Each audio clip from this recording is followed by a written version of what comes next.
we want to talk here for just another moment about empaths and what to do when you start feeling all of this emotional stuff that comes up with everybody else. Now, we would say nearly all of you that are listening either to this recording in the future or are here present with us now are empathic. You are very adept at picking up and reading the frequencies of others' emotions. And it's very difficult oftentimes for us to really explain that because it just is how you are. You don't necessarily note the qualities. You just say, oh, yes, I've always been aware of this. But there isn't a test, as it were, to see if you're a empath or not. You just have a heightened sensitivity, heightened awareness of others' emotions. And for many of you, there are two ways that you have coped with it. One, you have either shut down the root chakra because you didn't want to connect with the planet because it was a bit crazy. There were lots of emotions flying around. So you close the root chakra or you close down the heart chakra. All right, because you do feel other people's pain and you're aligning with it. You're believing in it, in a sense. You're buying into the story of the pain, and you've got that resonating within your own field because of some other experience. And so it amplifies your own experience, and you don't like it, so you close down the heart. This creates two big physical problems for you all. So when you close down the root chakra, it affects your immune system. You might find that you have a number of colds, that you just never feel like you've got a lot of energy. You feel very run down. When you close down the heart chakra, it can affect the adrenal glands. So can closing the root chakra. They are working very hard. They're not sure. Are they going to have to run? It's the fight or flight. Are they going to have to run if somebody is agitated and they're exploding and you feel that and you know it doesn't feel safe or good? But also you might experience lung issues. You might find that you have a lot of issues with lung infections, bronchitis, because you're not taking in a lot of life force energy. You are kind of tamping down on how much energy you run because the fear is that if you run more energy and you have more awareness, you're going to be more aware of all the chaos that's around you. In a sense, it is true. But what you're going to start to do is to rise above that sensation. You're not going to stay down at that lower frequency with it. All right. You're going to elevate yourself. So for those of you who are highly empathic, the time has come. You must start practicing your exercises, your conscious direction of thought. You cannot avoid it any longer. All right. We're really adamant about this right now because you are going to find that over the next 16 months or so, that emotions are going to run very high on your planet. And if you are not learning how to cope with it, you're going to make yourselves very sick. You're going to find that if you are not addressing all of this emotional energy that you're picking up and taking on as your own, then that will start showing up in the physical body. And we don't want you to experience that because it really truly is not necessary. So we want to give you tools that will help you to move forward. So this is about you getting strong. We want to see you energetically bright. Be your unique self, your sensitive self. Being sensitive doesn't mean weak.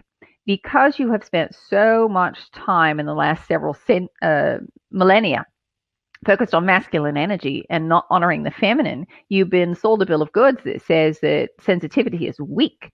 Sensitivity is actually strength because it allows you to read subtle frequency and make adjustments, recalibrate yourself so that you can create reality. You can shape it by reading subtle frequency. You can see what is misaligned or what needs adjusting.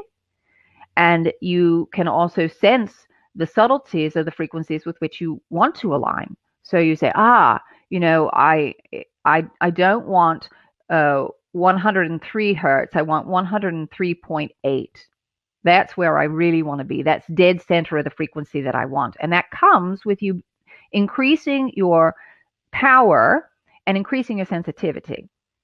Now, to increase your power and to increase the energy that you run through the body, the breath is the great connector. It's one of the best things that you can use. It's one of the best things that you can do for yourself. So sit down and consciously breathe. expand your field. Because as you expand your field, you have to bring in more source energy to do that. So anything that is old and stagnant is starting to move as the field expands. So use the breath and your imagination to see your field expanding outward. This will help you quite a bit. Now also understand that you can make a game of it. You can make a game to see what emotion is someone else playing. All right. Oh, they're playing with agitation. They're playing with depression. All right. If you can understand that anyone who is experiencing a negative emotion is not experiencing it because of you, all right, you're not the problem. You're not the cause of it. There is some pain or hurt or some sense of separation that they're holding on to that's generating that. If you can remember that it's all coming from a state of pain or limited perspective, then that will help free you. That will keep you at an elevated level of consciousness so that you are not attaching to their frequency.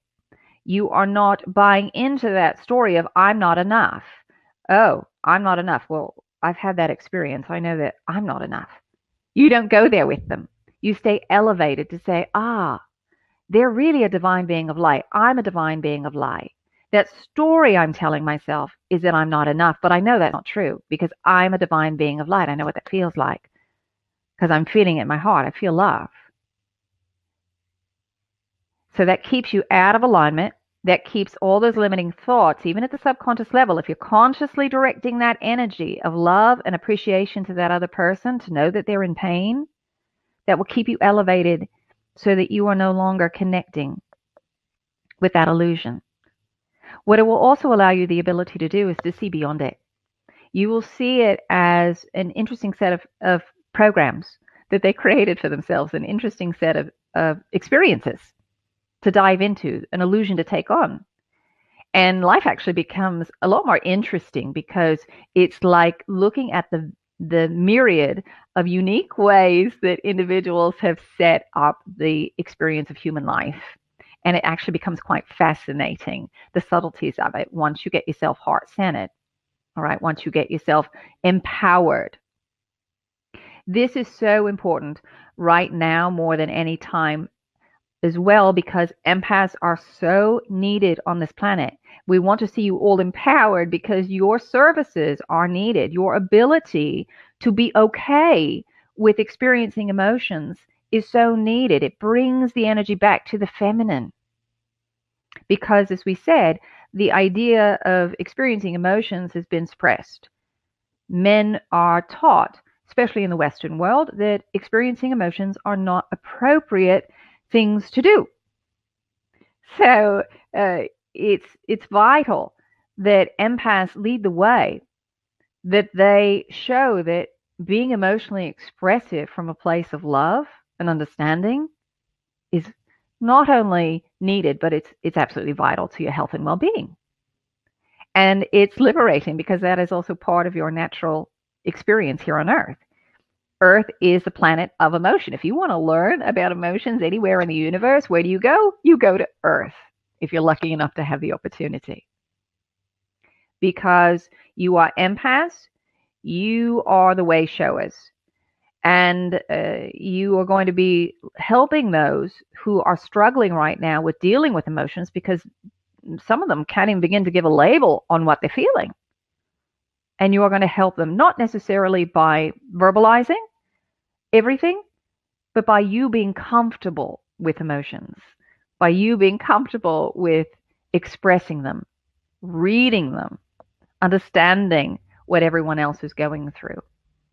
That you feel it, you sense it, and know it's all right. It's acceptable. You're not judging it. Oftentimes others are judging their emotions. Oh, it's a negative thought. It's a negative emotion. I got to suppress it. I can't go there. You're showing them it's okay. You're showing them how to allow that emotion like the balloon to simply exist and to rise and to disappear, to be transmuted, not to be suppressed.